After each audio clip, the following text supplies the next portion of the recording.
بسم اللہ الرحمن الرحیم۔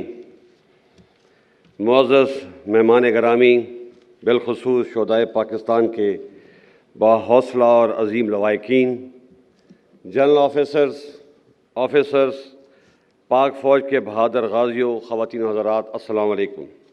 میں آج یوم شہدائے پاکستان پہ بطور آرمی چیف آپ سے آخری بار خطاب کر رہا ہوں۔ جیسے کہ آپ جانتے ہوں گے کہ عنقریب میں اپنی 44 سالہ ملٹری سروس سے ریٹائر ہو رہا ہوں۔ اس دفعہ یوم شہداء سیلاب کی وجہ سے کچھ دیر سے منعقد ہوا، جس کے لیے میں آپ سے معذرت چاہتا ہوں۔ معزز حاضرین، سب سے پہلے میں شہدائے پاکستان کی عظمت کو سلام پیش کرتا ہوں، جو کہ ہمارا فخر ہیں۔ ان کے ساتھ ساتھ ان کے لواحقین کے حوصلے اور صبر و استقامت کو بھی داد دیتا ہوں، اور ان کو یقین دلاتا ہوں کہ فوج کبھی ان کو تنہا نہیں چھوڑے گی اور ان کی تمام دنیاوی ضروریات پوری کرنے کی بھرپور کوشش کرے گی۔